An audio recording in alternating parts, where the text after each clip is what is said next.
¿Está cargando? Ahí está. ¿Se ve bien, Gregory? Sí, yo veo perfecto. Ya, perfecto.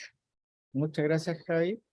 Tenemos en este momento más de 200 usuarios conectados por las distintas plataformas, por Zoom y por YouTube. Eh, Así que, Javi, te dejo el Perfecto. escenario. Bueno, primero que Adelante. todo, muchas gracias a Health and Research por la invitación. La ventilación mecánica es un tema que a mí me llamó la atención desde el primer momento cuando estuve en la universidad. Muchas veces en el Instagram he contado que me acuerdo perfecto de mi primera clase de ventilación mecánica, donde tenía muchos lápices de colores y un cuaderno súper preparado, porque en verdad era lo que yo siempre quise aprender. Y de todas maneras, al momento al que yo llegué a enfrentarme a un ventilador mecánico, me morí de susto. Actualmente tengo la suerte de ya tener 12 años de experiencia en unidades de paciente crítico. Terminando mi primera práctica profesional, tenía contacto con ventiladores mecánicos y a medida que ha pasado el tiempo me he dado cuenta de lo mucho que hay que aprender, y una de las formas en que yo he logrado esto ha sido tomando cursos. Tengo muchos libros que me gusta revisar de vez en cuando. Pero la ventilación mecánica se hace un poco árida al momento en que uno toma en contacto las primeras veces con los ventiladores mecánicos. Lo primero que quiero destacar es dónde estamos cuando nosotros nos acercamos por primera vez a un ventilador mecánico. Lo más probable es que nosotros estemos en una unidad de paciente crítico o en una unidad de paciente de mediana complejidad que se complicó y hubo que intubarlo. Y cuando nos hablan de un paciente ventilado, nosotros nos imaginamos un poco algo así como se ve en esta foto, en este dibujo: un ventilador, un paciente, el tubo y quizás algún monitor. Y quizás de repente lo que más nos preocupa es que tenemos un equipo que nos está mirando. Existe el médico, existe la enfermera, existe el técnico y muchos otros profesionales dentro de la unidad de paciente crítico que están ahí para que el paciente se mejore. Y no son parte del equipo, pero también nosotros en muchos momentos sentimos que estamos siendo observados y evaluados por ellos. Y en verdad la realidad no es tan parecida a ese dibujo, sino que es más parecida a esta imagen que les voy a mostrar. O sea, vemos un paciente que casi se ve en esta cama. Tenemos aparatos por todos lados. De hecho, si ustedes, es como en esta foto, es como busque dónde está el ventilador, encuentre las tres diferencias, encuentra el ventilador mecánico y está ahí escondido, atrás. Entonces, creo que es súper importante al momento de ingresar a una unidad donde está un ventilador mecánico, recordar que vamos a tener muchos más artefactos y que tenemos un paciente que está siendo ventilado. Y que ese paciente no siempre es adulto, sino que también puede ser este pacientito, que lo más probable es que tiene que pesar unos 500 gramos. Entonces, la ventilación mecánica puede estar presente en muchos ámbitos, en la unidad de paciente crítico adulto, en la unidad de paciente crítico pediátrico, neonatal, en paciente gran quemado. Entonces, cuando estamos en este tipo de unidades, de repente nos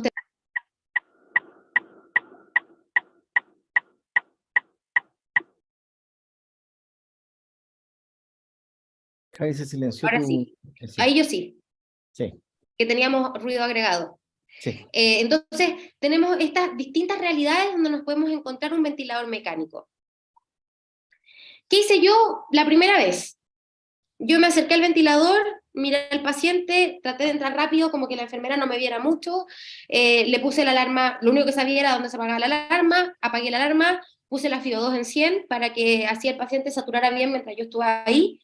Hice kine suave, así como no lo aprieto mucho, le muevo poquito las piernas, y tratar de salir de la pieza lo más rápido posible para que no pensaran que algo que estaba dentro era culpa mía. Al salir de la pieza arranqué y dije, chuta, o sea, yo lo que busco es ser un aporte, siempre. Yo creo que todos los que estamos aquí conectados es porque esta cuestión nos gusta, y queremos ser un aporte para nuestros pacientes. Entonces dije, yo me tengo que formar en esto. Y fue cuando empecé a estudiar sobre ventilación mecánica y me di cuenta que la ventilación mecánica partió hace muchos, muchos años atrás. En el dibujo de la mano izquierda podemos ver los primeros ventiladores mecánicos que se hicieron en el 1860 y algo, donde comenzaron a utilizar la presión negativa para poder ventilar a los pacientes. O sea que por fuera se generaba una presión que expandía el tórax y de esa forma podíamos hacer que el aire ingresara hacia los pulmones. Luego, avanzando 1800, empezaron también con otro tipo de ventiladores que también eran a presión negativa, y ya en 1930 se crea el gran famoso pulmón de acero, que fue el ventilador mecánico que salvó vidas en 1900, en la época del 50, durante la epidemia de polio. Ahí la ventilación mecánica se hace famosa, se dieron cuenta que esto sí salvaba vidas. Hay historias de 1700, 1800 donde ya intubaban pacientes, pero la ventilación mecánica partió siendo una ventilación a ventilación negativa, o sea que desde fuera se generaban las fuerzas para que el aire ingresara. A medida que el tiempo pasó, se crearon los ventiladores de presión positiva, ya cercano a la última parte de los 1900, donde los ventiladores mecánicos empezaron ya a ser más específicos en relación a lo que le entregaban a los pacientes, y se crearon los ventiladores que ventilaban por volumen, y se crearon los ventiladores mecánicos que ventilaban por presión. Re poco era lo que uno podía programar en cada uno de ellos. Quizás eran más amigables para nosotros como programadores, pero no eran tan amigables para el paciente. Hoy día creo que tenemos lo contrario, tenemos ventiladores mecánicos que son amigables con el paciente y no tan amigables con nosotros usuarios al momento de perillarlo. Hoy día existen mecánicos que tienen microprocesadores que son muy finos, que hoy día nos dan las posibilidades casi infinitas de modos ventilatorios y de programaciones. Y hoy día la ventilación mecánica se considera según el tipo de soporte ventilatorio que yo le doy con la máquina, y no en relación al ventilador mecánico como si se hacía cuando tú ponías un ventilador mecánico por volumen o un ventilador mecánico por presión. Para partir hablando los mismos conceptos, vamos a decir que la diferencia que existe entre la ventilación mecánica invasiva y la ventilación mecánica no invasiva no está determinada por el equipo que vayamos a usar. No es cuando nosotros vemos estos equipos que son más pequeñitos y decimos, es un ventilador no invasivo, y vemos uno más grande y decimos, este es invasivo. No es así, sino que la ventilación mecánica invasiva y no invasiva va a estar determinada por la interfaz que va a conectar el ventilador al paciente. Entonces, cuando hablemos de ventilación mecánica invasiva, vamos a hablar de la interfaz que invade la vía aérea del paciente. Eso quiere decir cuando ocupamos tubos orotraqueales o traqueostomía. O sea, tenemos una interfaz que va a invadir la vía aérea nativa, entonces se va a llamar ventilación mecánica invasiva. Cuando tenemos la ventilación mecánica no invasiva, cuando tenemos una interfaz que respeta la vía aérea nativa del paciente, y es cuando utilizamos interfaces faciales, nasales, oronasales, el helmet, pero no invadimos la vía aérea. Entonces, nosotros podríamos entregar ventilación mecánica invasiva y no invasiva con cualquier ventilador, grande o chico, ¿ya? Entonces, para hablar de ese concepto, vamos a hablar de la invasión o no de la vía aérea nativa. Después ya viene la diferenciación en relación a los ventiladores. Tenemos los ventiladores mecánicos pesados, que son estos grandes que conocemos, y los ventiladores mecánicos livianos, que son realmente más pequeños, más livianos, y están hechos para distintas etapas de la enfermedad. El ventilador mecánico pesado, que es este que vemos generalmente en las unidades de pacientes críticos, fueron creados para soportar el sistema respiratorio en una falla respiratoria generalmente aguda y grave. Requiere aire medicinal y oxígeno que vengan de una fuente de presión, y por lo general poseen una batería interna. Por otra parte, tenemos el ventilador mecánico liviano, que no fue creado para dar soporte invasivo en sujetos que estén realmente graves, sino que ya para circunstancias un poco más crónicas. Absorben el aire ambiente y lo presurizan mediante compresores o turbinas para así hacer cambios de aceleración en el aire y pueda ingresar hacia la vía aérea del paciente. Estos ventiladores livianos presentan una imposibilidad de generar flujos a demandas exclusivos, no dan patrones cuadrados de onda, solo pueden brindar modos a presión control o volumen asegurado. Entonces, de repente el ventilador mecánico liviano es un poco más restringido en esta versatilidad que deben tener los ventiladores. Pero nosotros lo vamos a utilizar principalmente en cuadros en que el paciente ya esté más estable. ¿Cómo funciona el ventilador mecánico pesado? Generalmente el ventilador mecánico pesado tiene dos ramas, que es dos circuitos, posee una válvula inspiratoria y una expiratoria, que estas se van abriendo y cerrando para permitir la inspiración y la expiración, y la generación de presión se produce por cambios de la resistencia en relación a la apertura y cierre de estas válvulas. El ventilador mecánico liviano, que es este chiquitito, generalmente tiene solamente una rama y posee un puerto de fuga por donde va a salir el aire expirado. ¿Cómo se genera la inspiración y la expiración si no tengo válvulas? Se genera en base a un flujo, donde si el flujo es mayor que el flujo de escape, se produce una presión positiva hacia el paciente. Si el flujo generado por el ventilador es inferior al flujo de escape, va a ser la expiración. Para efectos de esta clase, vamos a hablar de que en ambos casos, tanto invasivo como no invasivo, liviano y pesado, los principales equipos que vamos a utilizar son generadores de presión positiva. Hoy día casi no vemos, en verdad, no vemos ventiladores a presión negativa, que van a insuflar a través de un flujo de gas al paciente a través de la generación de un gradiente de presión. La presión generada va a depender de los distintos factores que hayan en el sistema respiratorio, que van a depender del flujo y de la resistencia. Para que el ventilador apoye o sustituya la función de los músculos respiratorios, este debe ser capaz de vencer la carga impuesta por el sistema respiratorio. Entonces voy a buscar el lápiz, el mouse, donde en este esquema que sale abajo de la diapositiva, tengo en el círculo ejemplificada el parénquima pulmonar, donde donde se va a ver afectada y va a influir la carga elástica. Va a ser como va a retroceder esta estructura yendo hacia el colapso. Y la carga resistiva, la resistencia al paso del aire, va a estar dada por la resistencia que entregue la vía aérea al paso del aire. Entonces, aquí es cuando se habla de la ecuación de movimiento, que para no hablar de términos quizás tan técnicos, vamos a hablar de la fuerza que tenga que hacer el ventilador. Debe ser capaz de vencer esta carga elástica del parénquima y además la carga resistiva de la vía aérea. Para que sea más sencillo, vamos a pensar en que esto es inflar un globo. ¿Ya? El pulmón es el globo, nosotros somos los generadores de presión en este caso.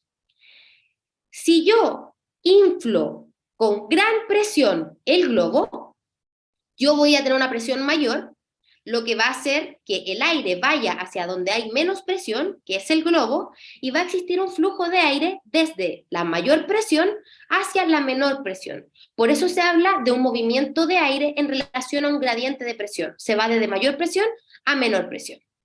Y este flujo de aire va a hacer la velocidad a la que va a ir el aire desde la mayor presión a la menor presión. ¿Ya? Entonces, puede que yo tenga algunos cambios en las estructuras, por ejemplo en la vía aérea o en el parénquima, y yo voy a tener que hacer más o menos presión para poder insuflar. Y eso es lo que hace el ventilador mecánico. El ventilador mecánico debe ser capaz de generar un trabajo lo suficientemente grande como para generar un cambio de presiones y que el flujo de aire vaya desde el ventilador hacia el paciente. ¿Cuál es el objetivo de ventilar a un paciente? El objetivo va a ser dar soporte a los músculos respiratorios. Puede ser un soporte parcial, cuando tengo un paciente, por ejemplo, que solamente tiene debilidad muscular, o puedo dar un soporte total, cuando tengo un paciente ya con un daño neurológico, por ejemplo, que cuando se queda dormido deja de respirar, y debo ser capaz de garantizar la transferencia gaseosa con adecuada oxigenación y con adecuada ventilación.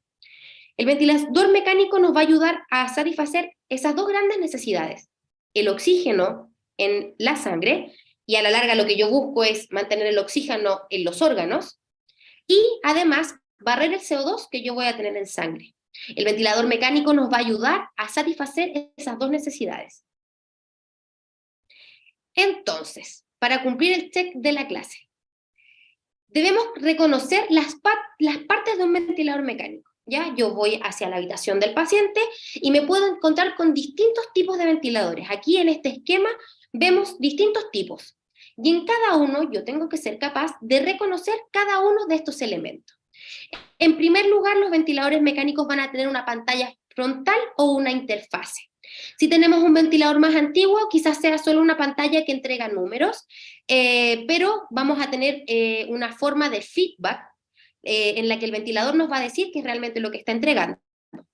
Y en estos ventiladores que están aquí, esta es la pantalla frontal y la interfase que nos va a entregar la información del ventilador. La mayoría de los ventiladores van a tener un brazo de soporte, que es el que está ahí, que va a ayudar a que las tubuladuras no traccionen el tubo o la traqueostomía del paciente, ya que nosotros necesitamos una vía aérea segura para poder ventilar al paciente. Idealmente deben tener brazos. Muchas veces pasa que en nuestros hospitales, en nuestras clínicas, ya tenemos ventiladores que quizás son un poco más viejitos y el brazo se cayó, se rompió y no lo tenemos. Idealmente deberían tener el brazo de soporte. Luego podemos observar la base calefactora. Lo mismo. Vamos a tener algunos ventiladores mecánicos que van a tener la base calefactora incorporada, algunos que uno debe ponérsela, en algunos vamos a tener unas bases calefactoras que nos van a poder entregar temperatura específica, otras bases calefactoras que solo nos van a dar graduaciones, 1, 2, 3, o 3 lucecitas en relación al calor que nosotros le vamos a entregar al aire.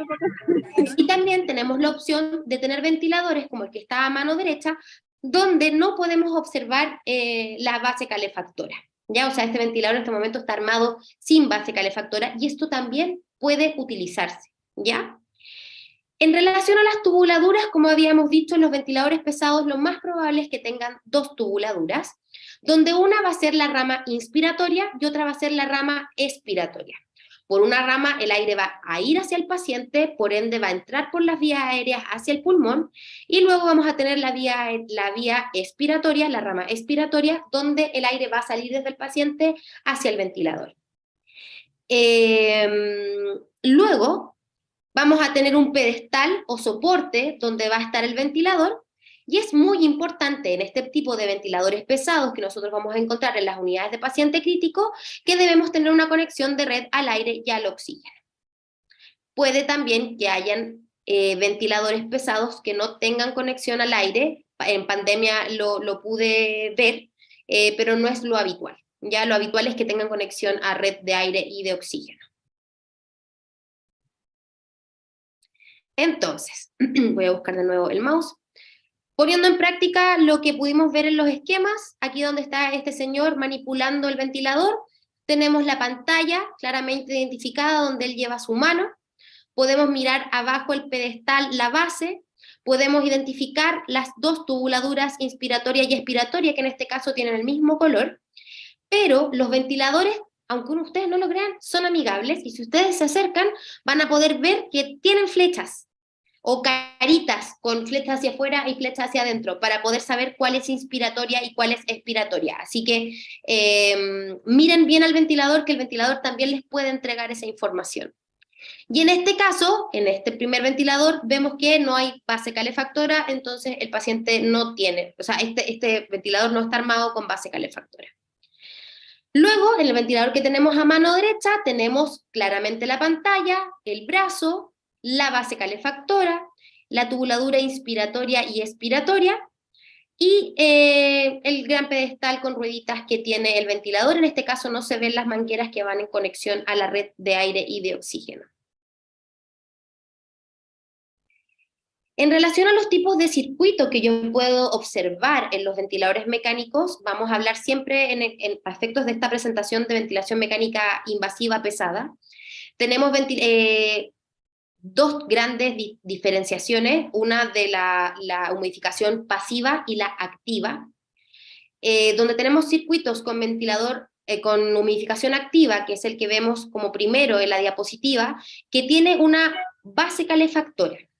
La humidificación activa se refiere a la que tiene una fuente de temperatura y de humedad que se conecta a alguna fuente de corriente.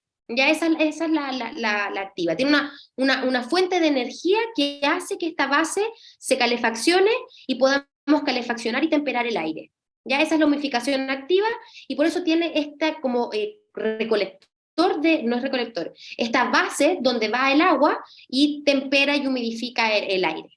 Luego, al medio, tenemos un circuito que es de humidificación pasiva, no tiene cable calefactores, no tiene base calefactora, sino que estos tubitos amarillos son los recolectores de agua, ¿ya? Que recolectan la condensación del circuito. Así que también pueden encontrarlos con esos recolectores de agua. Y a mano derecha tenemos un circuito birrama que se utiliza en humidificación pasiva, y es lo más común, por lo menos aquí en Chile, que se utiliza. También existen estos circuitos que no son birrama propiamente tal, pero tienen un pequeño agregado que haría la función de rama exhalatoria que va hacia el ambiente. También podrían encontrarlo. Ya también tiene dos ramas, pero la segunda va hacia el ambiente como rama exhalatoria. ¿Cómo nos podemos encontrar conectados estos circuitos? Aquí a grandes rasgos tengo el ventilador mecánico arriba, donde tengo una rama inspiratoria, que es la que podemos ver ejemplificada con la flecha azul. Luego tenemos una pieza en I, donde tengo un filtro bacteriano viral, pero que además es humidificador, que va hacia el paciente. El aire ingresa hacia la vía aérea del paciente y al salir vuelve a pasar por este filtro HME, que la particularidad que tiene es que el papel que tiene dentro ayuda a captar la temperatura y la humedad del aire expirado. Es lo mismo que cuando yo hago así en un vidrio. Queda la humedad y la temperatura. Esto es lo mismo. El filtro humidificador va a captar la humedad y la temperatura que yo boté en la exhalación, para que así la nueva inspiración, al pasar por el filtro, capte esta temperatura y esta humedad y el aire ingrese mejor acondicionado hacia el paciente. Luego tenemos la rama expiratoria, que está ejemplificada con la flecha amarilla, y tenemos la opción de poner un filtro bacteriano viral para así evitar que las bacterias y los virus que van desde el paciente pasen hacia el ventilador. Existen ventiladores mecánicos que tienen este filtro EPA incorporado, así que nos tenemos que fijar muy bien, porque puede ser que en nuestro lugar de trabajo los ventiladores tengan el filtro incorporado y no sea necesario sumarle otro. Si no tienen, se lo podemos poner. Y hay lugares en que se lo ponen igual. Entonces es súper importante saber cuáles son los protocolos de los lugares donde nosotros trabajamos para saber si es que se utiliza o no ese filtro bacteriano viral para evitar la colonización del ventilador. Luego, cuando tenemos la humidificación activa, el ventilador tiene una rama inspiratoria pequeña que va desde el ventilador hacia la base calefactora, y luego tenemos una más larga que va desde la base calefactora hacia el paciente. En este caso, en la pieza I, no es necesario conectar un filtro humidificador, ya que el aire ya va temperado y humidificado desde la base calefactora. Luego, el paciente expira, el aire va por la rama expiratoria hacia el ventilador mecánico, nuevamente pasa por el filtro EPA y luego ese aire va hacia el ambiente. Lo mismo, si en este caso los ventiladores tienen el filtro EPA incorporado, no es necesario ponerse. Así que importante.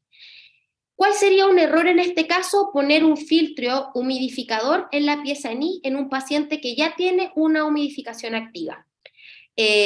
¿Por qué sería un error? Porque lo sobrecargaría este filtro humidificador que está en el paciente de temperatura, de humedad. Este va a condensar y va a generar mayor resistencia en la vía aérea.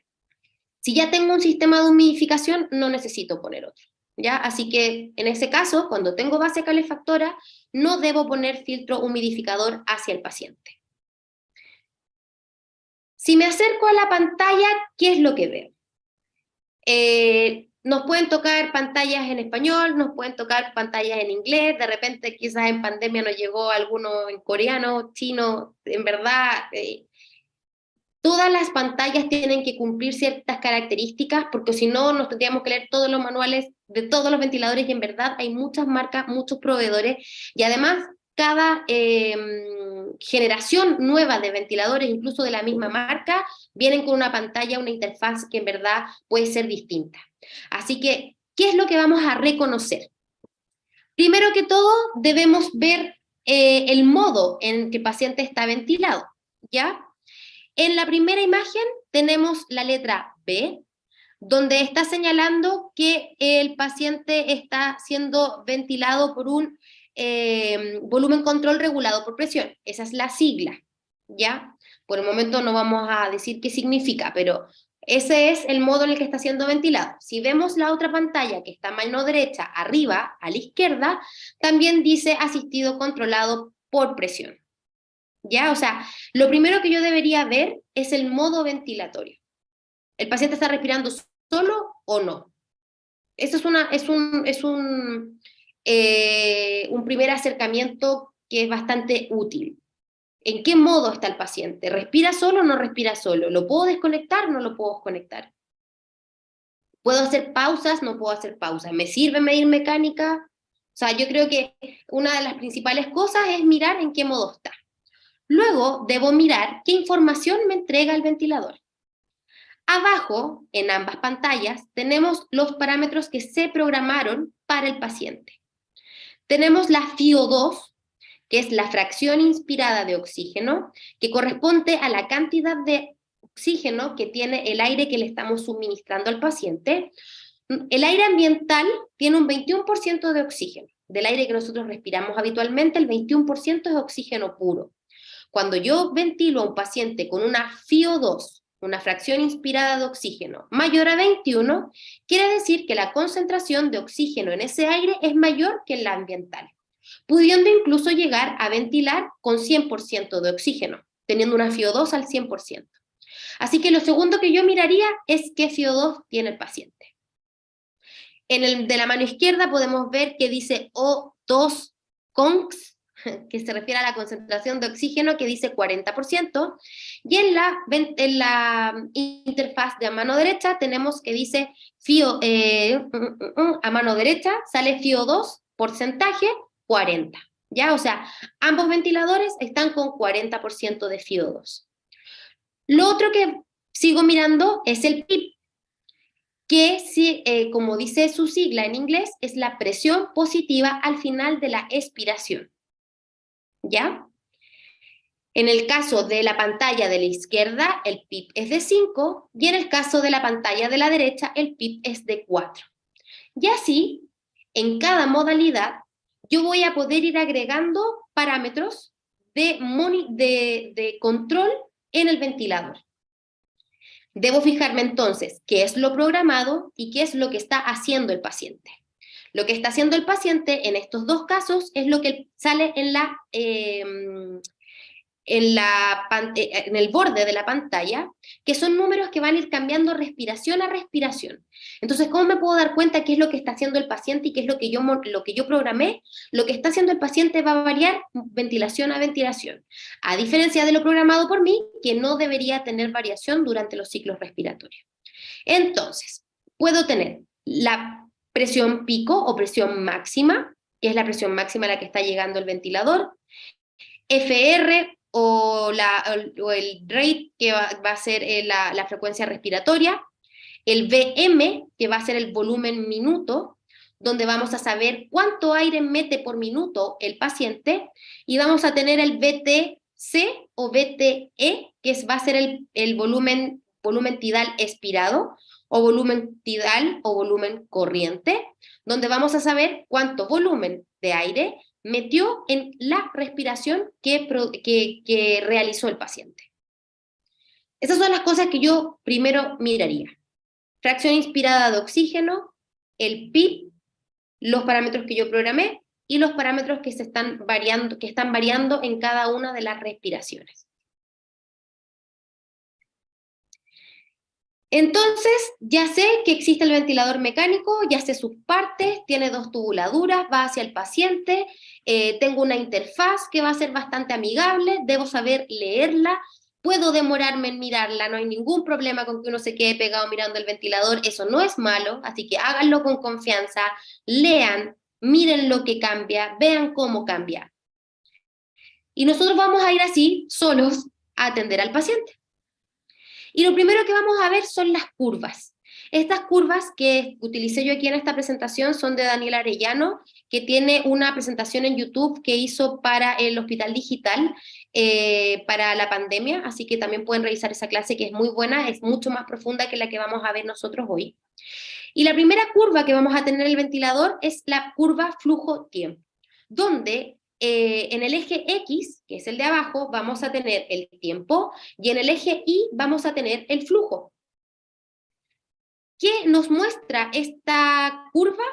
Nos va a mostrar cómo entra y cómo sale el aire en relación al tiempo que se demora. Ya es como la velocidad en la que va el aire. Entonces, si miramos este gráfico, tenemos que el flujo se inicia, parte en el eje X desde 0, sube hasta un determinado valor, se mantiene constante durante el tiempo inspiratorio, o sea, el flujo, la velocidad en la que entró el aire fue constante, y luego baja bruscamente y se hace negativo. Lo que muestra esta curva de flujo-tiempo cuando baja la curva desde el 0 es que es el tiempo expiratorio. Y el flujo va hacia afuera y también llega a un punto máximo, pero durante la expiración comienza a desacelerarse hasta llegar al final. Entonces, podemos en esta curva, lo que está sobre el eje X es la inspiración y todo lo que está bajo la curva es la expiración en la curva flujo-tiempo. Nos va a mostrar la velocidad, como la aceleración que va a tener el flujo durante el ciclo inspiratorio y expiratorio. Luego tenemos la curva de volumen, donde en la coordenada, en el eje X vamos a tener el tiempo y en el eje Y vamos a tener el volumen. Entonces, aquí la inspiración es la que va aumentando de volumen en cantidad y luego la expiración es la que baja, ¿ya? Y en tiempo va a ser lo que sube tiempo inspiratorio y lo que baja tiempo expiratorio, ¿ya? La siguiente curva es la curva presión-tiempo, que también tienen los ventiladores mecánicos, generalmente muestran estas 3 curvas, donde vamos a ver la generación de presión en la vía aérea. Partimos, en este caso, con la presión en 0, el paciente hace una presión negativa, inspira, hace el esfuerzo para inspirar, se genera una presión negativa, y el ventilador comienza a entregar una presión positiva que en este caso empieza a aumentar gradualmente hasta que llega al máximo, luego disminuye y da tiempo a la expiración. Y vuelve, en este caso, a 0. Cuando yo pongo presión positiva, ya no parto del 0, parto de un poquito más arriba, ¿ya? Así que no se preocupen si el ventilador no llega a 0, porque lo más probable es que nosotros le hayamos programado PIP. Entonces, no voy a estar en el 0, sino que voy a estar un poco más arriba, ¿ya? Así que es normal que esta curva de presión-tiempo esté un poquito más elevada, no en el eje X, porque voy a tener presión positiva ya de base. Entonces, ¿cómo yo programo los ventiladores mecánicos? Tengo opciones de soportar al paciente. La idea que tengo con el ventilador mecánico es ayudar al paciente dentro de lo que él necesita. Si el paciente puede respirar solo, yo no voy a hacer todo el trabajo por él. Y al revés, si el paciente no puede respirar solo, yo no lo voy a ayudar parcialmente. La gracia que tienen estos ventiladores es que yo puedo entregar distintos tipos de respiraciones según los requerimientos del paciente. Si tengo un paciente que tiene grandes demandas, que no puede respirar solo, yo le voy a entregar respiraciones mandatorias, que como dice su nombre, corresponden a aquellas que son realizadas exclusivamente por el ventilador mecánico, donde no existe una participación por parte del paciente. Todo yo lo mando. Yo digo cuántas ventilaciones quiero, yo digo las características de la ventilación, yo digo el tiempo inspiratorio y el tiempo expiratorio, yo digo todo, el paciente no tiene que hacer nada. Y se llaman ventilaciones mandatorias. Luego tengo respiraciones asistidas, que como su nombre lo dice, es cuando el ciclo inspiratorio es comenzado o gatillado por el paciente y el volumen movilizado en cada ciclo ventilatorio va a ser realizado mayormente por el ventilador mecánico, pero va a ser asistido, o sea, va a estar asistiendo al paciente. El paciente va a decir, ¿sabes qué? Quiero respirar. Inspira, el ventilador lo sensa y le dice, no te preocupes, yo te ayudo. Y le da un apoyo para que el volumen que el paciente ingrese en esa respiración sea el que realmente él necesita. Y que además la ventilación sea mantenible en el tiempo. Y luego tengo las respiraciones espontáneas, donde el esfuerzo es realizado por el paciente y el volumen movilizado va a depender de las condiciones mecánicas del paciente, de su sistema respiratorio, del esfuerzo que el paciente genere y del apoyo ventilatorio que le esté entregando el ventilador. Pero todo lo hace el paciente. Él decide cuánto, él decide cuándo. Entonces, vamos a partir de arriba a la izquierda. Cuando tengo un paciente que tiene el sistema de control respiratorio intacto, o sea, los centros respiratorios dicen cuánto debo respirar, pero tengo una musculatura respiratoria que es suficiente, yo le puedo entregar a este paciente solamente respiraciones espontáneas. Yo lo apoyo cada vez que el paciente respira. Si tengo un sistema de control respiratorio intacto, pero tengo músculos que están débiles, por ejemplo, un paciente que lleva mucho tiempo en ventilación mecánica, yo puedo ponerle respiraciones espontáneas y asistidas. O sea, puedo apoyarlo en su trabajo, pero lo voy a seguir dejando que respire solo, ¿ya? Porque igual no puedo dejar ese diafragma sin trabajar. Es un músculo, si no trabaja se va a deteriorar y después me va a costar mucho más salir. Luego puedo entregar ventilaciones mixtas que pueden ser controladas y asistidas.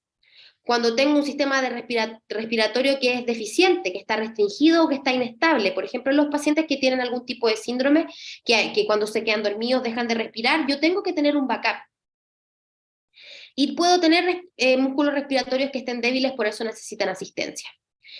Y finalmente puedo tener ventilaciones mecánicas totalmente controladas, donde tengo un sistema respiratorio, o sea, donde tengo un sistema de control respiratorio que es insuficiente, y tengo músculos respiratorios que están paralizados, y también pudieran estar intactos, pero no tengo sistema de control respiratorio, entonces también necesito controlar todo. En relación a estos tipos de ventilaciones que yo voy a asistir, las distintas modalidades ventilatorias van a estar determinadas por sus características que van a permitir distintas combinaciones de los tipos de respiraciones. En relación a si voy a asistir, si voy a tener todas espontáneas, si voy a tener algunas asistidas y algunas controladas, eso depende de cuánto yo debo asistir al paciente. Cuando yo quiero controlar las ventilaciones, tengo dos opciones: controlar por volumen o controlar por presión. Cuando controlo por volumen, entrego un volumen corriente que está predeterminado. Y yo digo, ¿sabes qué? Yo creo que este paciente necesita 500 ml cada vez que respira.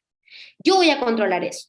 Entonces, cada vez que el paciente respire, o cada vez que yo diga que quiero que respire, va a respirar 500 ml. La presión va a ser la resultante y va a depender de las condiciones mecánicas del sistema respiratorio y del grado de participación que tenga el paciente en la ventilación. Entonces, si yo, volvemos al ejemplo del globo, tengo un globo recién comprado y voy a meterle 500 ml, yo tengo que hacer una gran presión para poder meter estos 500 ml en este globo recién comprado, porque las características de este tejido es un tejido que tiene mucho retroceso elástico, que es poco complaciente, Entonces necesito mucha presión para meter estos 500 ml. A diferencia de que si yo quiero meter estos mismos 500 ml en un globo que yo ya he inflado 20.000 veces. Entonces voy, inflo el globo y con poca presión yo ya logro los 500 ml. Entonces acá la presión va a ser la resultante. ¿Ya? En casos de que yo controlo la presión, le digo al ventilador, ¿sabes qué? Yo quiero que le entregues 20 centímetros de agua. Y el volumen, en este caso, va a ser el resultante.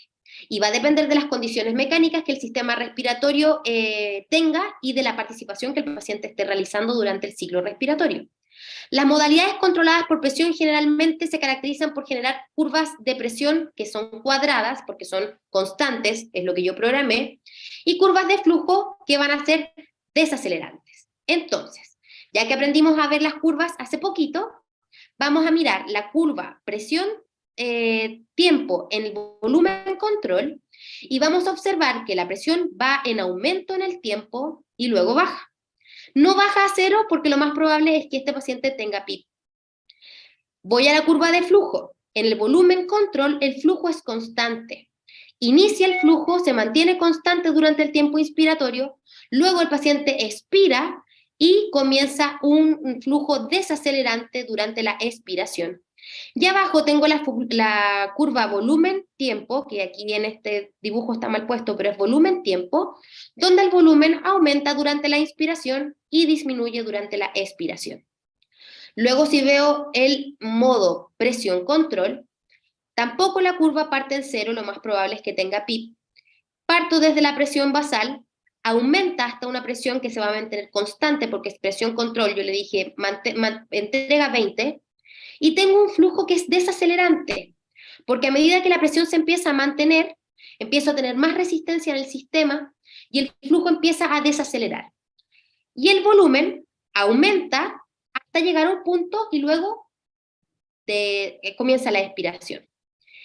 Lo más fisiológico es el flujo desacelerante. Lo normal es que yo inspire rápidamente en un comienzo y a medida que ya empieza a pasar la inspiración, mi flujo inspiratorio empieza a descrecer. Es por eso que para los pacientes el presión control es más cómodo cuando están despertando, porque es más fisiológico. Entonces, por lo general, yo parto con un volumen control en un paciente que tiene mayor dependencia del ventilador y ya cuando el paciente está ventilando espontáneo, paso a un presión control. Y aquí viene la parte que a mí me gusta, que es cuando ya todos estos conceptos empiezan a interrelacionarse. Cuando hablo de la ventilación mandatoria controlada, lo que más me importa es que ustedes empiecen a poner atención a los nombres de cada modo. Los nombres nos dicen todo. No tenemos que como que enredarnos y pensar qué es lo que quiere decir y que me lo tengo que aprender de memoria, no. El nombre lo dice, así que no se estrese. Ventilación mandatoria controlada, tal cual dice el nombre. Todo lo mando yo y todo lo controlo yo. Y lo puedo mandar, o sea, puede ser controlado por volumen o puede ser controlada por presión.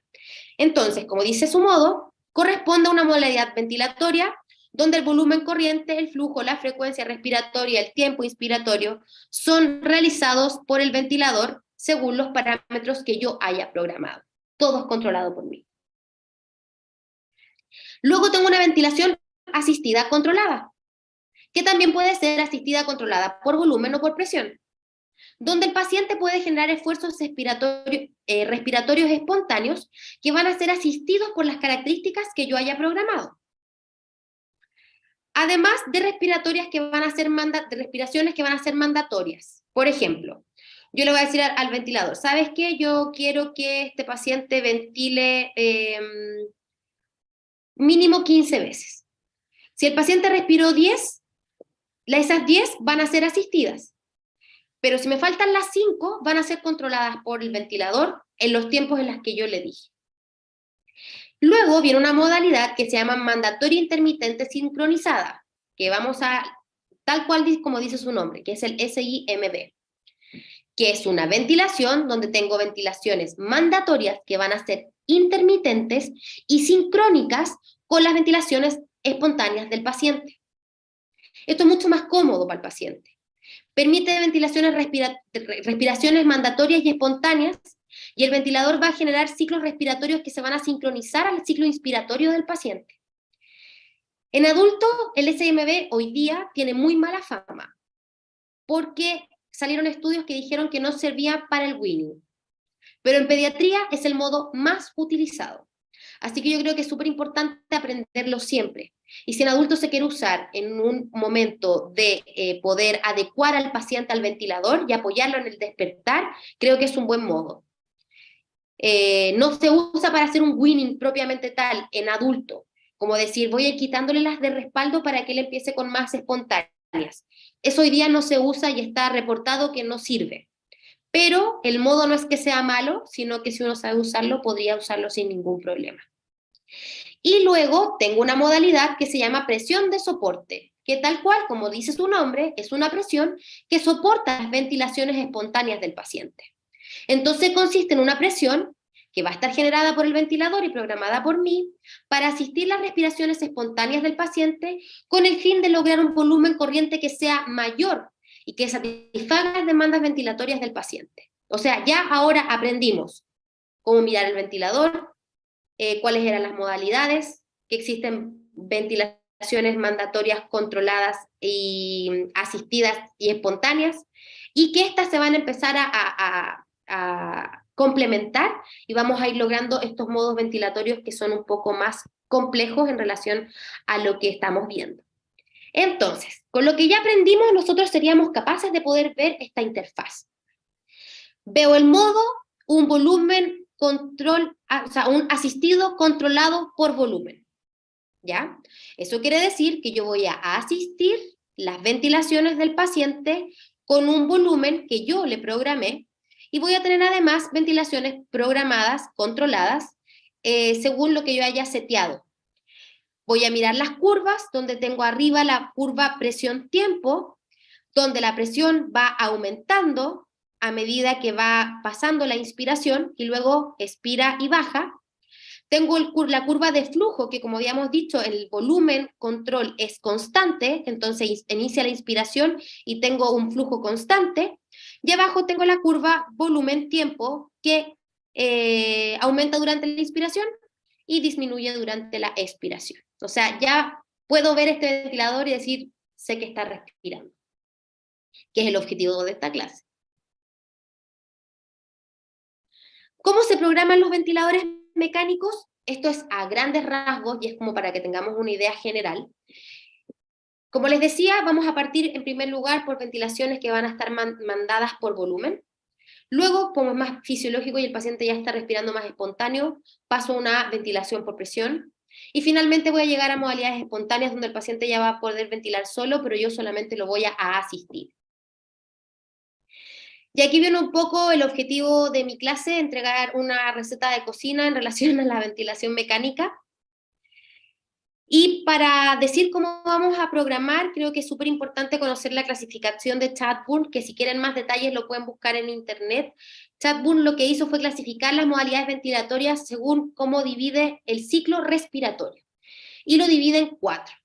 Primero, la fase de expiración a inspiración, que es como yo inspiro, que es el gatillaje o trigger, que es la señal que va a dar el paciente o el ventilador de que se debe iniciar una inspiración.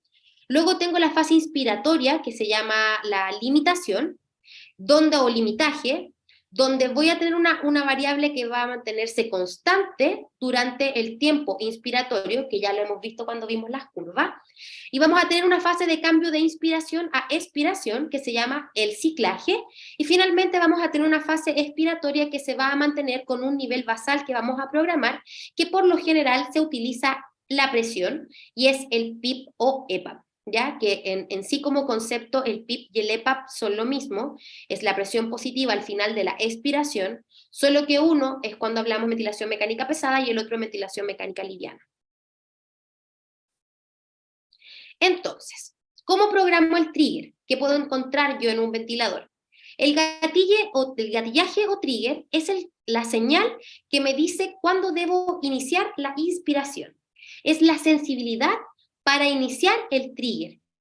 Puede ser por tiempo, o sea que yo le haya dicho al ventilador, por ejemplo, ¿sabes qué? Necesito que este paciente ventile 10 veces por minuto.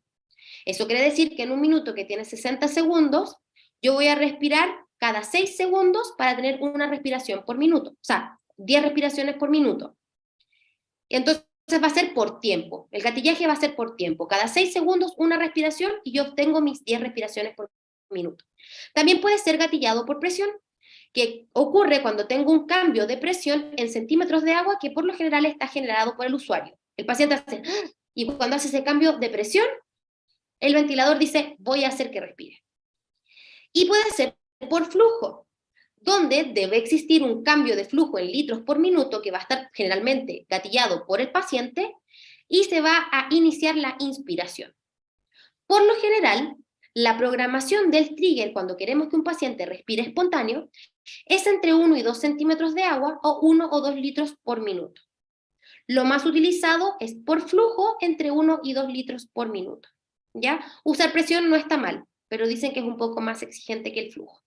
Así que lo más probable es que encontremos los triggers, el gatillo o la sensibilidad seteado entre 1 y 2 centímetros de agua o 1 a 2 litros por minuto si es por flujo.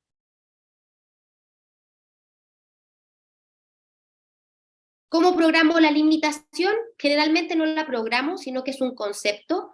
Nosotros sabemos que el volumen control tiene un flujo constante, entonces va a estar limitado por flujo.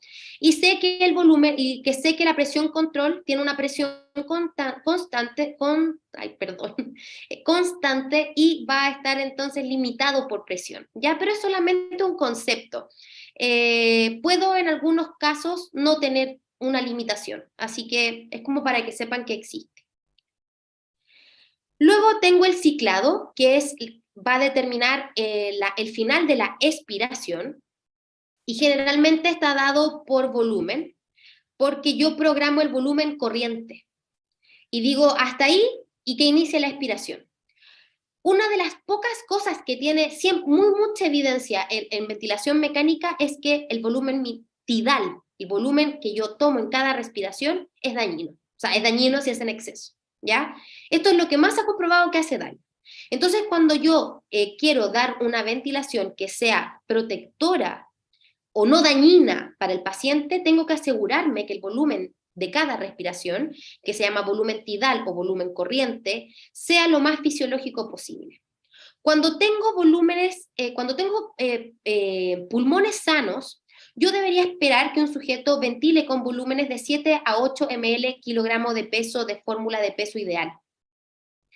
Yo generalmente en mi celular tengo una aplicación que se llama MedCal o calculadora médica, donde puedo ingresar los datos del paciente y automáticamente me sale el peso ideal del paciente para poder calcular el volumen, porque por más que uno engorde, los pulmones no cambian de tamaño. Entonces la capacidad que estos tienen es la misma. Por eso se hace por peso ideal y no por peso real. ¿Ya? Así que les dejo la fórmula de todas maneras, pero en las calculadoras médicas lo van a encontrar, en internet también. Entonces uno debería buscar, programar un volumen tidal cercano a 7 a 8 ml kilo en un usuario que tiene un pulmón sano. Si tengo un paciente con un síndrome de distrés respiratorio agudo, yo debería utilizar volúmenes de 6 ml kilo o menos. Entonces, como les decía, el daño producido por la ventilación mecánica debido por politrauma es actualmente el que principalmente se ha detectado como evento adverso en los pacientes. Y acá es donde nos muestran el uso de volúmenes bajos está asociado a mayor sobrevida y mejor sobrevida, o sea, mejor tiempo para el egreso. Así que si en algún momento alguien nos pregunta qué es lo que sí tiene evidencia en relación a la ventilación mecánica, es que los volúmenes tidales altos, en estas investigaciones usaron 10, 12 ml kilo, eran dañinos. El ciclado en relación al tiempo para determinar inspiración y expiración, debemos generalmente utilizar una relación inspiración-expiración 1:2 o 1:3, para lograr volúmenes minutos entre 6 a 8 litros por minuto, que es lo fisiológico. ¿Ya? Aquí yo estoy enseñando a programar un ventilador de un usuario que no está altamente demandado. Podemos encontrar pacientes que reventan con 10, 12, pero estoy hablando de un sujeto sano. Deberíamos intentar poner una relación 1:2, una frecuencia respiratoria entre 12 y 20, lo suficiente para lograr un volumen minuto de 6 a 8 litros por minuto, si es que el paciente no tiene una gran demanda metabólica. Si me doy cuenta que es un paciente que está polimnéico, que está febril, que está séptico, quizás yo al tiro parto con los 8 litros por minuto y después empiezo a modificar el volumen minuto según los gases arteriales. La presión programada, como les decía, principalmente va a ser la resultante del volumen inspirado. Debo buscar satisfacer las necesidades ventilatorias del paciente en relación al volumen minuto, pero debo intentar que las presiones sobre el PIB no sean mayores a 20 centímetros de agua, sobre el PIB. En relación al ciclado, puede ser por flujo o por presión. Generalmente es por flujo, y yo determino si el flujo decae, como la expiración es decreciente, a cierto porcentaje, doy el inicio a la expiración.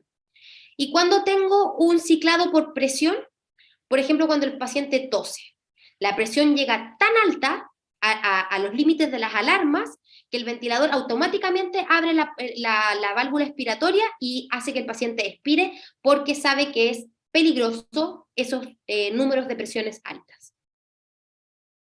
Y como les había dicho, las variables base es la variable que controla la expiración, donde puedo tener el PIB, o sea, donde tengo el PIB, y tengo valores generalmente entre 5 y 10, puede ser 5 o 6 en un pulmón sano, 10 en un paciente que tiene ya un pulmón más comprometido, y yo siempre pongo 8 en los pacientes obstructivos, un poco maña mía. Es más recomendado porque pensamos que los pacientes obstructivos ya tienen un atrapamiento aéreo, entonces intentamos igualar las presiones externas con las internas para que así, para lograr el delta de presión entre el medio interno y el externo, no sea tan difícil. En relación a las formas de onda del flujo, existen distintas formas. Hoy día los ventiladores más modernos nos dan la opción de modificarlas, incluso cuando estamos en volumen control, que dijimos que la forma de flujo era cuadrada, pero podía incluso hacerla desacelerante, y me habla de la velocidad en la que el flujo va a ingresar a la vía aérea. La FiO2, idealmente cuando yo conecte a un paciente al ventilador mecánico, siempre lo conecto a FiO2 al 100, pensando en que el proceso en que yo conecté al paciente fue un proceso de mayor demanda para el paciente, y yo no lo tuve conectado a una fuente de oxígeno. Entonces, para poder satisfacer las necesidades de oxígeno del paciente, idealmente partir con 100 y ir bajándola hasta llegar al menor valor que nos permita saturaciones cercanas a 92, un poquito más. No busquemos saturaciones de 100% porque no es necesario. Y los parámetros de protección pulmonar que hoy día se manejan, idealmente que las presiones pico no estén sobre 35 y 40, que la presión de pausa esté bajo 30 centímetros de agua, y que la diferencia entre la presión de pausa o presión meseta y el PIP, que es el driving pressure, sea menor a 20, idealmente menor a 15. ¿Por qué? El driving pressure nos indica qué es realmente lo que está pasando a nivel del alveolo, porque al hacerse la medición en pausas, no tengo el factor de la resistencia que me influya al momento de ver las presiones. Entonces, tomo aire, hago una pausa inspiratoria, hago la presión, se genera la presión meseta, donde ya la variable de la resistencia va a estar sacada, y luego voy a hacer una pausa al final de la expiración. Entonces, ese delta que cada vez abre y cierra, abre y cierra, abre y cierra los alveolos, nos muestra que podría ser seguro que la variabilidad sea cercana a 15 o 20 centímetros de agua, no más que eso, porque si no eso es abrir y cerrar, es como que lo hiciéramos con un elástico. Al final el elástico se nos vence o se nos rompe, ya es lo mismo.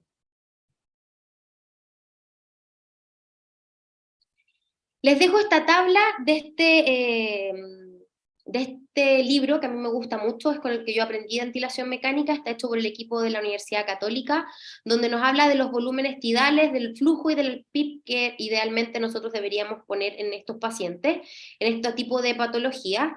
Esto es solamente una sugerencia para que ustedes vean si es que les acomoda o no. Recordar que cada paciente es único, cada sistema respiratorio es único y esto va a estar determinado por cómo se encuentra el sistema respiratorio. Tips. La única medida que ha demostrado disminuir el daño inducido por la ventilación mecánica es regular el volumen corriente por peso ideal. Así que va a ser un gran aporte si ustedes dicen, oye, el peso ideal del paciente es tanto, la calculadora lo dice, podríamos ventilarlo 7-8 ml kilo. Si tengo un pulmón con síndrome respiratorio, de 6 a 6 a menos. Perfecto, va a ser un gran aporte para el equipo y para el paciente. Busquen metas de oxigenación cercanas a 92%. Si ya tenemos un paciente que está en ventilación mecánica, no busquemos más de 92. Debemos también buscar metas en relación a los gases y al pH. Es súper importante que tengamos un control de gases arteriales. Debemos trabajar en equipo para que las medidas de las no ventilatorias que apoyan a este proceso sean lo que el paciente realmente necesita. Así que ahí yo vengo y me acuerdo, chuta, cuando yo atendí a mi primer paciente en ventilación mecánica sola, yo me escapé. No hablé con la enfermera, no hablé con el médico, no hablé con mi otro compañero, porque yo fui a apoyar a la unidad. Entonces fue como que entré, vi al paciente, que no suene, adiós, y no hablé con nadie. Nos tenemos que acordar que las unidades de paciente crítico hoy día son unidades en las que se trabaja en equipo y cada vez tenemos más participantes. Es súper importante la comunicación. Cada paciente es único y debemos tomar decisiones al lado de la cama del paciente. No puedo yo de afuera decirles, ¿sabéis qué? Sube el PIB nomás, porque está desaturando. No es la idea. Debemos saber reconocer lo que realmente necesita basándonos en la evaluación. A mí me gusta mucho mirar el ventilador y con una de mis manos tomar la guatita del paciente. Idealmente descubrir el tórax y poder ver el uso de musculatura accesoria, sentir el abdomen, de repente palpar el ECOM, es súper importante. De repente uno en el abdomen no nota mucho el esfuerzo respiratorio, pero si uno toca el esternocleidomastoideo, se da al tiro cuenta que el paciente está haciendo un esfuerzo. De hecho, hoy día hay una corriente de modalidad de programar la ventilación mecánica que es palpando el ECOM y según eso programar la presión de soporte hasta que el paciente ya no activa la musculatura accesoria. Importante recordar que nunca estamos solos, aunque se sientan solos. Nunca estamos solos. Siempre hay alguien en la unidad, quizás que uno tenga más confianza, y si no, tienen un teléfono, un WhatsApp, YouTube. O sea, yo creo que hoy día tenemos la suerte de que la tecnología nos ayuda mucho para poder tomar decisiones. Si necesita, pida ayuda, siempre. No es necesario no pedir, o sea, mejor pedir que embarrarla y que nunca más me dejen entrar a la UCI. Pida ayuda, diga, ¿sabes qué? Tengo una duda, ¿por qué el ventilador estaba así? Oye, ¿sabes qué? Llegué y este pitutito está desconectado. Como que mejor preguntar que mandarse un condoro. Y después de la presentación van a tener mi WhatsApp, van a tener mi mail, van a tener el Instagram, van a tener el de Gregory, y en verdad nosotros estamos recibiendo mensajes casi todos los días de personas de todo Chile que nos están pidiendo ayuda, y nosotros felices de conectarnos online, de dar respuestas, y si no sabemos, preguntamos.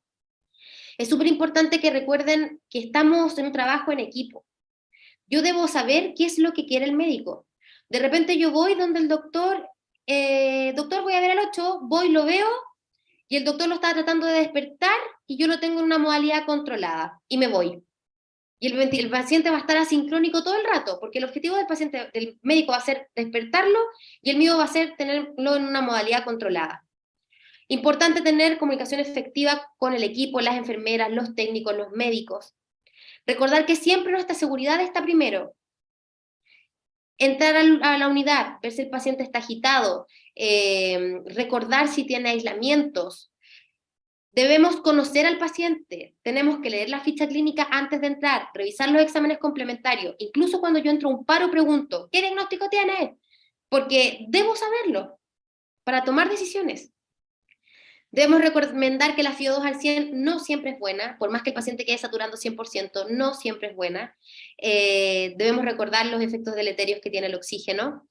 Recuerden siempre, y esto es un consejo que hasta a mí de repente se me olvida, programar de forma adecuada las alarmas. De repente me ha pasado pacientes que no, está desaturando, bradicardia, y es ¿por qué?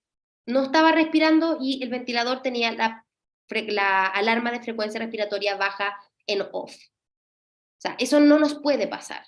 Parte de hacer nuestra atención tiene que ser revisar las alarmas. Deben confiar en ustedes, deben confiar en lo que saben, si están ahí es por algo, tómense las cosas con calma, nadie los apura, miren todo, miren el monitor, miren qué drogas están puestas, miren al paciente, miren la piel, está sudoroso, no está sudoroso, tiene uso de musculatura accesoria, y recordar, detectar cuál es el problema de mi paciente. Si yo sé cuál es el problema de mi paciente, por qué mi paciente está ahí, yo puedo plantear un objetivo de tratamiento y puedo plantear un plan de acción. Si no, yo solamente voy a ir, voy a apretar unos botones, voy a sacar las selecciones y me voy a ir, y no es la idea. La idea es que nosotros seamos un aporte para nuestros pacientes. La ventilación mecánica es un soporte vital y no por sí sola es un tratamiento. Mi tratamiento debe ir por otro lado. La ventilación mecánica soporta. Yo no me puedo olvidar, en el caso de los fisioterapeutas, los kinesiólogos, que somos rehabilitadores. Los terapeutas ocupacionales son rehabilitadores. Las técnicos hacen una tarea impresionante, las enfermeras, los médicos. Deben recordar que nuestra terapia va por otro lado. El ventilador mecánico nos acompaña, nos da tiempo, pero no sana. Yo debo buscar sanar desde otras aristas. Debemos trabajar en equipo, debemos buscar salvar las vidas de los pacientes, pero siempre debemos estar preocupados de la calidad de vida que va a tener nuestro paciente al salir de la hospitalización. Es por eso que la ventilación mecánica debe ser lo más protectora posible. Es por eso que yo tengo que empezar la rehabilitación lo antes posible. Es por eso que yo me tengo que preocupar de cuál es el problema principal del paciente. A mí me ha pasado, y yo llevo ya 12 años, entonces de repente me pasa, uy, la paciente, le hago ejercicio de la pierna derecha y no pasa nada, llevo semanas haciendo el ejercicio de la pierna derecha y no pasa nada, y al tiempo después la paciente despierta, nos habla y nos dice, no, es que yo no muevo la pierna derecha hace años. Chuta. O sea, mi objetivo terapéutico no era el mismo que el del paciente. Entonces, ¿qué quiero yo entregar con esta charla? La ventilación mecánica no es difícil, tiene palabras que de repente son engorrosas, pero si uno las repite y las pregunta y las busca, las va a encontrar. Hoy día YouTube es una gran plataforma, el Instagram es una gran plataforma y los libros que están en español a mí me encantan.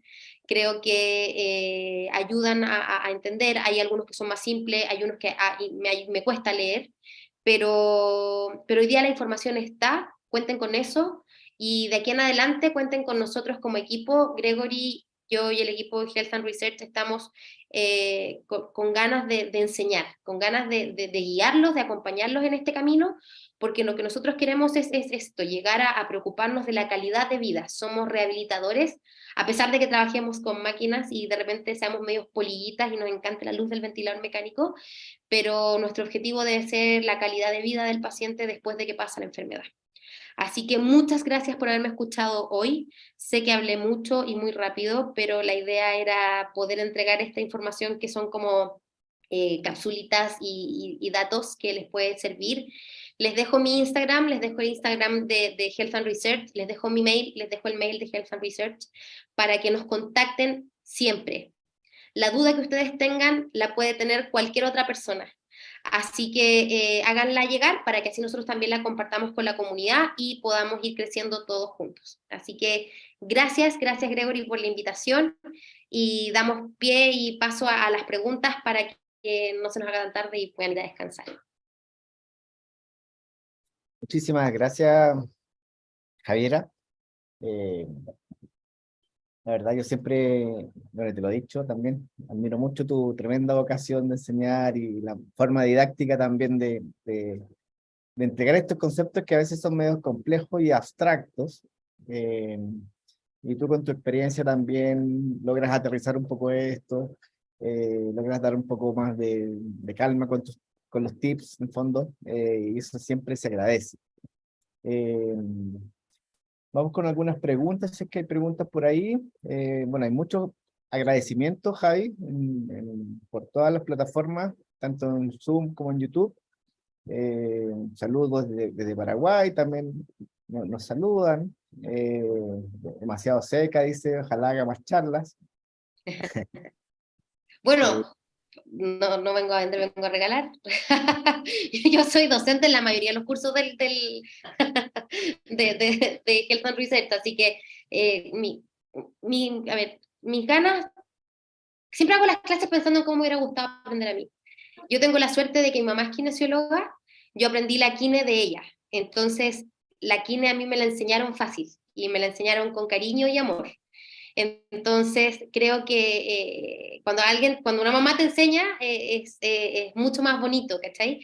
Quiero que así le llegue a la gente el conocimiento, no como una mamá, sino que como que alguien que te intenta enseñar las cosas de forma que tú las puedas aplicar. Así que yo tengo la suerte de haber tenido a la mejor profesora, y hoy día intento entregar la información como a mí me gusta que me la entreguen. Sí, eso se nota, Javi, se nota el cariño y esa vocación que también tienes. Eh, Mira, hay algunas preguntas que van apareciendo. Démosle.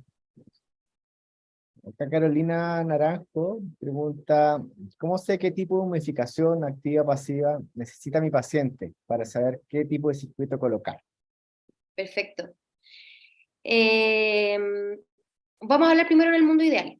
En el mundo ideal, si tengo muchos circuitos y muchos recursos, eh, como por ejemplo, no, a ver, no voy a mezclar conceptos, debería utilizar una modificación activa. Da una temperatura ideal y una humedad ideal. De hecho, en pediatría se intenta en todos los pacientes tener humidificación activa independiente del tiempo que vayan a estar en ventilación mecánica. En adultos se utiliza un poco menos. Podemos utilizar humidificación pasiva cuando sé que es una ventilación mecánica que no va a ser prolongada, eh, que no tiene conflictos de CO2, porque le puedo poner el filtro que va a ser espacio muerto y que podría ayudar a la retención. Si yo paso de una humidificación pasiva a una activa, le saco este filtro y disminuyo el espacio muerto, por ende disminuyo el CO2. Eh, y uno de los criterios, así como sí o sí o sí, cuando tengo secreciones con sangre. Ese es uno de los checks que sí o sí le pongo humidificación activa. Entonces, ¿cuándo pongo activa? Cuando sé que la ventilación mecánica va a ser prolongada, cuando tengo secreciones con sangre y cuando tengo conflictos de CO2. Ahí pongo la activa, y en pediatría.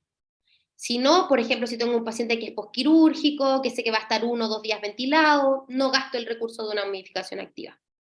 Puede que tengamos lugares donde a todos les pongan activa, como puede ser en lugares donde no hayan bases calefactoras y en todas le pongan pasiva.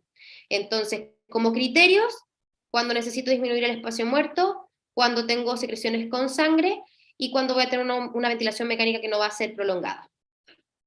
Bueno, no, pues al revés, cuando va a ser prolongada.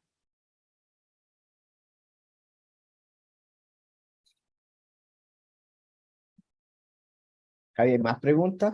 Eh, Mira acá, bueno, llueven por todos lados los agradecimientos, secas, el reconocimiento hacia la buena forma de expresar esto. Necesitaba esta charla antes del internado, dice por ahí Alejandra. Eh, muy útil la charla antes de comenzar, y bueno, era precisamente un poco eso, la idea de esta charla, y qué bueno que Javiera pudo aterrizar algunos conceptos para facilitar eso, sobre todo la gente que está muy enfocado a esta charla, la gente que empieza eh, a acercarse a la ventilación mecánica y poder tener algunos conceptos claros, sencillos, básicos, para poder eh, comprender mejor esto. Así que qué bueno que ha tenido buena recepción. Mira, acá Roberto Regada tiene una pregunta. ¿Cuál sería un criterio para decidir la modalidad del ventilador, ya sea controlado por volumen o presión? Que no le quedó muy claro. Eh, es un poco como yo lo puse en la línea de tiempo. Generalmente partimos con volumen control. ya que es una modalidad en la que yo puedo medir mecánica pulmonar, donde hago las pausas inspiratorias, pausa expiratoria para medir el driving pressure. Cuando tengo un paciente que está más crítico, porque yo necesito tener más variables controladas, parto con volumen control. Y luego paso al presión control cuando ya el paciente tiene esfuerzos respiratorios y puedo, para que sea más fisiológico. Lo otro es que recomiendan es a las patologías obstructivas ventilarlas por volumen, porque las presiones que se generan son muy altas a costa del volumen. Entonces, por ejemplo, si el paciente se obstruye mucho, la presión en la vía aérea la resistencia va a aumentar, la presión va a aumentar y el volumen va a disminuir y yo no voy a poder ventilarlo. Entonces, cuando yo tengo pacientes con patologías obstructivas, los ventilo por volumen, porque si varían mucho la presión, va a estar en desmedro el volumen y quizás yo no voy a estar al lado de la cama todo el rato viendo. Por ejemplo, cuando tengo pacientes con muchas secreciones que de repente se tapan, tampoco lo ventilaría por presión, porque por la secreción va a aumentar la resistencia y eso va a hacer que aumente la presión y por ende haya menos volumen. Entonces, la respuesta sería, yo partiría en volumen control en los pacientes más graves y además utilizaría el volumen control en los pacientes obstructivos. Sí, muy buena recomendación, Javi. De ahí se va evaluando cómo seguir. Por acá, bueno, te agradecen. Fernando Fuente, no le quedó muy clara la diferencia entre el asistido controlado y el SIMB. Perfecto. La diferencia es que el SIMB tiene ventilaciones que son sincrónicas. El asistido controlado, yo voy a programar una frecuencia respiratoria, por ejemplo, como les decía, en las 10 respiraciones que van a ir, que eso quiere decir que van cada 6 segundos, y si el ventilador, y si el paciente respira, por ejemplo, en el segundo 5, el ventilador igual al segundo 6 le va a mandar la que yo le programé. Entonces va a hacer, y va a sumar las dos ventilaciones juntas. La diferencia del SIMB es que va a hacer una adecuación de que si el paciente respira al segundo 5, no le va a dar al segundo 6. O sea, si el paciente tiene el esfuerzo al segundo 5, le va a dar la controlada, la que va a tener las características que yo le voy a dar al paciente en ese momento. Se va a sincronizar con el esfuerzo. Esa es la diferencia. El asistido controlado no se va a sincronizar con el esfuerzo, la controlada no se va a sincronizar con el esfuerzo del paciente, a diferencia del SIMB, donde sí se van a sincronizar. No sé si se entendió. Yo lo entendí. Eh, Importante que tal vez que el SMB también hace unas respiraciones que son espontáneas y que a veces en el asistido controlado no están, cuando son todas asistidas. No recuerdo si mostraste alguna gráfica. No puse el SIMB más presión de soporte. No lo... De repente, si puedes hacer acá con la pizarra alguna curva más o menos del SMB, tal vez ahí puede Dame un Roberto segundo que la tengo. comprender un poco cómo funciona esa modalidad en específico. Bueno, pues mientras te Podemos ir siguen, respondiendo más preguntas, ¿no? sí, te siguen agradeciendo. Te lo dejo aquí. Mira, varios preguntan también por libros que recomendaría para iniciar y Mira, complementar mecánica. el libro es ese libro de ventilación mecánica con tapa roja. Ese a mí me gusta mucho. Los autores son los médicos de la Universidad Católica, y la verdad es que a mí me gusta mucho la forma que tienen de explicar, de palabras simples. Hay otro que es de ventilación mecánica, que es no, como fisiología tóraco, ya se me olvidó, pero ese es muy técnico, el otro. A mí para partir, este de tapa roja es el mejor. Sí, en ese libro participa el doctor Buguedo, Mm. eh, de los que recuerdo los autores, pero también se los podemos dejar tal vez pues, en el canal de YouTube, De ahí YouTube. en algún comentario, para que lo puedan buscar. Eh, ¿Qué más? Algo A le ver, pasó a mi pantalla que no me deja acceder a algunos nada. preguntan por artículos también que puedan juntar. Nosotros también le podemos compartir en el Mira, a mí me Instagram. gusta todos los de Daniel Arellano, Sí, son bien que están sencillos. en español, que tienen palabras que son más simples. Creo que es un muy buen primer acercamiento a la ventilación mecánica. Si ustedes buscan en internet y ponen ventilación mecánica Daniel Arellano, hay dos artículos que son buenísimos. Uno que es sobre gráfica respiratoria y otro es de modos ventilatorios. Si lo vamos a compartir también en el Instagram, vamos a dejar los links para que puedan acceder a algunos artículos que sean como eh, las primeras piedras, digamos, o cimientos de algunos temas, como ventilación mecánica, traqueostomía, que probablemente sean los temas que vamos a ir tratando. Eh, Así que yo les voy a compartir ahí por alguna de las redes sociales estos enlaces para que puedan acceder fácilmente a estos artículos. Mira, Carol Cabriza, que si mal no recuerdo, ella es de Paraguay, dice, cuando mi paciente, saludos para Paraguay, por supuesto, eh, cuando mi paciente ya está despertando y le ponemos compresión de soporte con bajo soporte, 10 u 8, pero igual mete demasiado volumen, ¿qué hacemos? ¿Limitar el volumen o ver modificación farmacológica? Doy que, buena pregunta. Eh, Creo que lo más importante en ese momento es ver por qué el paciente está metiendo mucho volumen. ¿Quiere mucho volumen? ¿La demanda ventilatoria es muy alta? ¿Está preparado realmente para ventilar espontáneo? Eso pensaría yo. O sea, ¿por qué tiene ese volumen tan alto? Eh, yo puedo bajar el soporte, puedo seguir bajando, 4, no, la verdad es que no, no es necesario mantenerlo en 8, puedo seguir bajando. Y quizás en esos casos debemos evaluar, por ejemplo, si es que está metiendo mucho volumen con poco soporte, pero tiene uso de musculatura accesoria, es que el paciente quiere más soporte. Y no solamente va a mejorar con bajarlo, sino que puede mejorar incluso con subirlo. Entonces es por eso que es importante buscar siempre el motivo por qué está fallando o por qué está variando.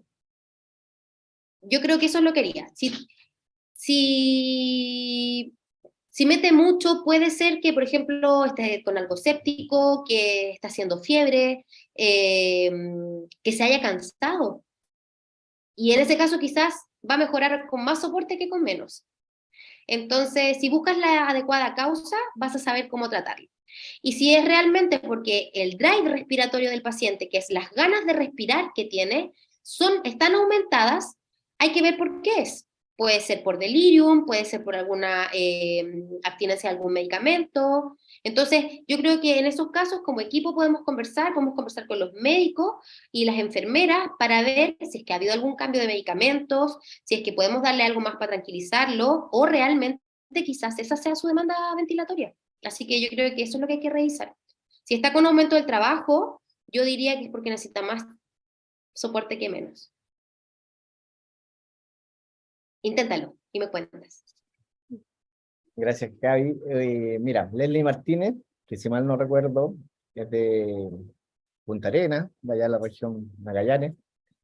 Dice, en el proceso de recuperación post-ventilación mecánica, ¿cómo podríamos nosotros empatizar con los pacientes? ¿Algún consejo? A ver, repíteme la pregunta. En el proceso de recuperación post-ventilación mecánica, ¿cómo podríamos nosotros empatizar con los pacientes? ¿Algún Como que consejo? ya lo extuve. Entiendo que es claro, sí, que ya salió de todo eso y Mira, yo bueno, creo ya, que ya me imagino con debilidad adquirida, no, sí, algún sí, yo creo consejo que sobre la tenemos forma la de tratar suerte, empatía.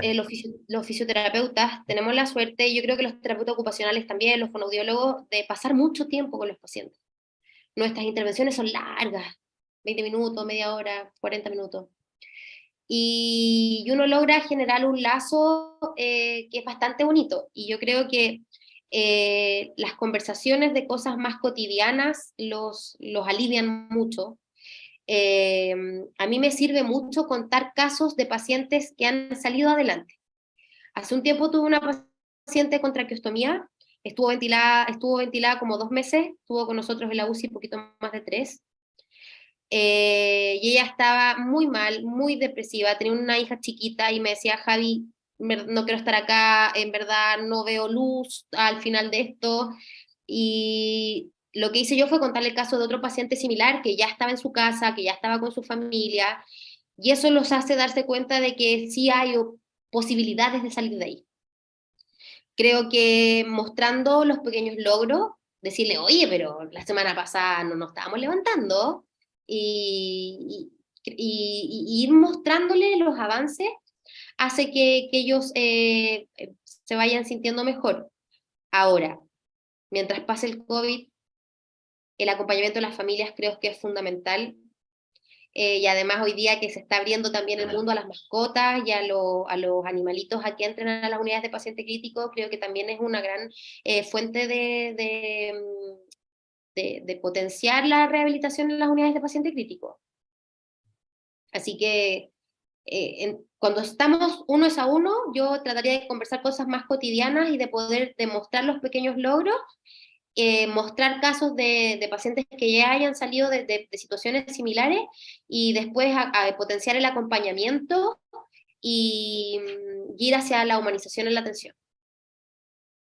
Eso es clave, España nos Javi. lleva la delantera en la humanización. Si ustedes lo buscan, está el movimiento que se llama UCI, pero con la H antes de la U, que es de humanizar la UCI. Es precioso, hay cursos, así que el que está interesado en esa parte como de la humanización, España la lleva. Sí, A mí eso es todo me gusta en clave, español. eso es clave, eso es clave. El inglés no es mi fuerte, la verdad. Pero por eso estos tips en español a mí me gustan mucho más. España la lleva la rehabilitación en la humanización.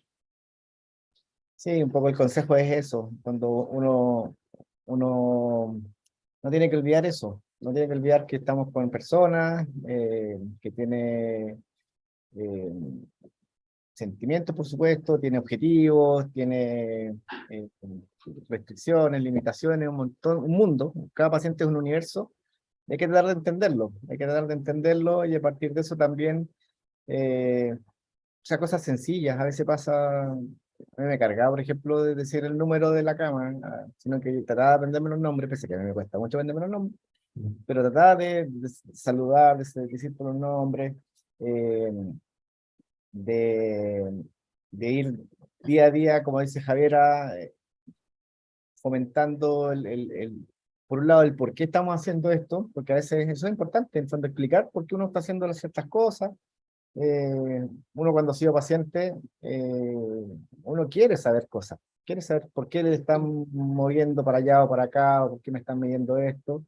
Y eso son cosas sencillas de hacer, que permiten que el paciente también se sienta más motivado en tratar de avanzar, de ir logrando ciertas metas pequeñas, pero poco a poco ir avanzando. Como dices tú, Javi, en el fondo los que son terapeutas, los que están mucho más tiempo ahí en sesiones con los usuarios, terapeutas ocupacionales, fonoaudiólogos, kinesiólogos, las enfermeras también que están todo el día ahí, finalmente son parte importante del punto de vista humano para que este paciente pueda avanzar lo más rápido posible. Em, Creo Oye, que paréntesis. sí, digamos. Eh, Libro rojo, librería Contrapunto, disponible en internet, dice 25.300. Vamos a invitar a la librería Contrapunto para la próxima edición de esta charla. Eso, sorteamos un libro ahí para. Ya, a ver, creo que se me queda un poco una pregunta por ahí. Em,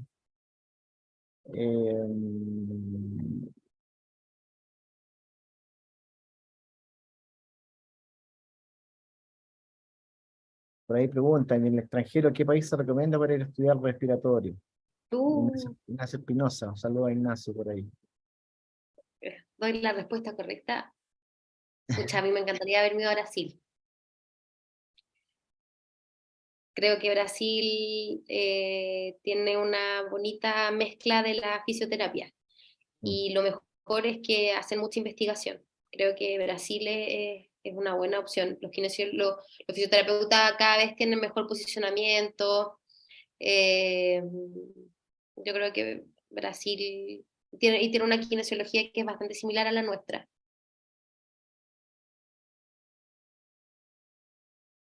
Sí, de acuerdo. Brasil ha desarrollado enormemente la fisioterapia en las distintas ramas de la kinesiología y fisioterapia. Han investigado mucho también y eso también ha posicionado a Brasil como una tremenda escuela en lo que es la rehabilitación. Eh, bueno, Francia, Bélgica, el área respiratoria también es bien importante. Yo Eh, volví a buscar un idioma así parecido. y Chile, bueno, Chile también ha avanzado bastante. Chile también Sí. hay otros colegas que están haciendo hartas cosas en Ujú. esta área respiratoria, en intensivo, así que Chile hay de tiene todo.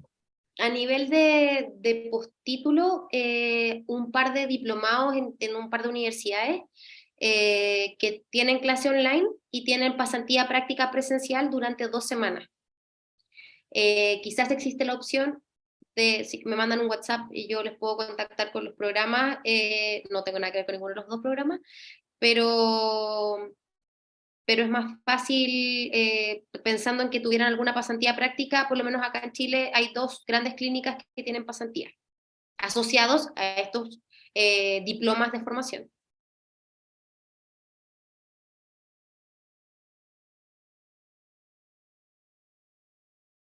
Voy a buscar otro libro, Antonia.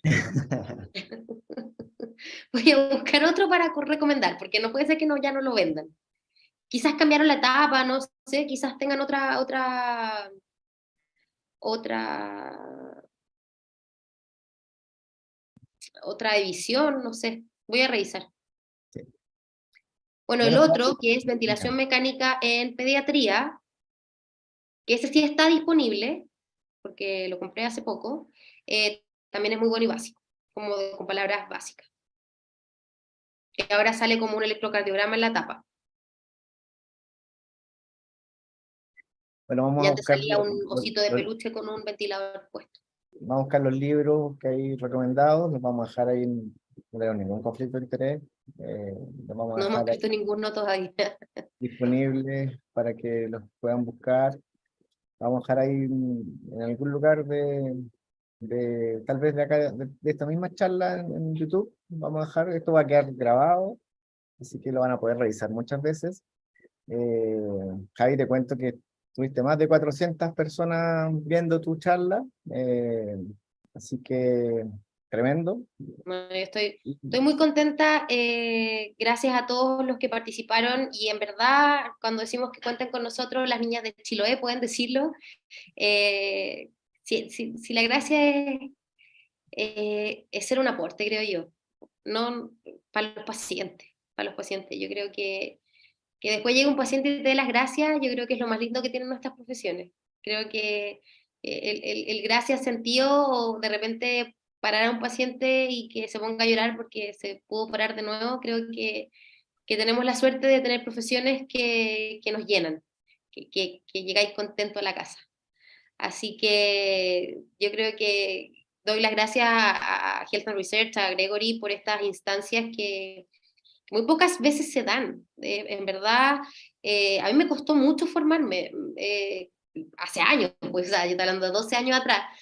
Mi mundo era pediátrico y nunca pude estudiar algo pediátrico porque no existía, entonces me tuve que formar en adulto. Y llegó la pandemia y me convertí en kinesióloga de adulto. Pero toda mi formación fue en adulto. Y lo que fui aprendiendo de pediatría fue con el tiempo. Entonces, tiempo al tiempo es verdad, con el tiempo uno va aprendiendo, la expertise se logra con el tiempo, es algo que no podemos apurar y que a mí me costó mucho aprender, pero estudiar se puede. Uno dice, chuta, de repente no tengo las lucas, pero de verdad están estos papers disponibles. Hoy día YouTube tiene un montón de charlas que también están en libre acceso. por la pandemia, el Ministerio de Salud y el Hospital Digital lanzaron muchas charlas de unidades de paciente crítico donde nos enseñan conceptos que son mucho más complejos que los que pudimos hablar hoy día en la charla. Así que yo creo que es súper bueno buscar y formarse. Yo creo que uno es responsable de su formación, no tanto esperar que como que llegue, como que llegue. Sí, no, absolutamente de acuerdo, Javi. Eh, bueno, ya para ir cerrando ya, son las 10 de la noche acá en Chile. Puedo agradecerte nuevamente a ti por la muy buena disposición, por sumarte a veces a estas ideas que yo sé que las haces con mucho cariño, mucha vocación y se nota. Así que mil gracias a todos los que estuvieron acá conectados. Les pedimos que nos ayuden con esto de difundir este conocimiento, estas charlas. Suscríbanse, hagan like, compartan, hagan lo que sea. Si la idea es que esto pueda llegar a mucha gente y que por ahí, como decía, en el fondo, ojalá haber visto esta charla antes del internado, quizás a alguien más le puede servir, así que esa es un poco la idea. Así que muchísimas gracias a todos los que participaron el día de hoy, por todas sus ganas, motivación, y esto no para nunca, así que siempre hay que estar ahí actualizándose, revisando cosas, y no olvidar hacerlo con mucho cariño por sus pacientes también, ¿ya? Yo creo que es el gran mensaje final. Así que muchas gracias, Javi. No sé si quieres despedirte, unas No, últimas eso, gracias a palabras o todos, cerramos. gracias. Yo sé que estar conectado en estas charlas también es restar un poquito de tiempo a nuestra familia, a nuestros amigos, quizás cosas personales. Entonces quiero agradecer las ganas de formarse, agradecer las ganas que tienen de ser un aporte y nada, pues cuenten conmigo para lo que necesiten, tienen mi mail, tienen mi Instagram y sigamos creciendo juntos pues, en comunidad, así que lo que necesiten nos preguntan y nosotros lo publicamos en Instagram para que así las dudas sean respondidas para todos. Bueno, muchas gracias. Buenas noches, Javi. Chao a todos, que descansen. Nos vemos en la próxima charla. Chao, chao. Chao.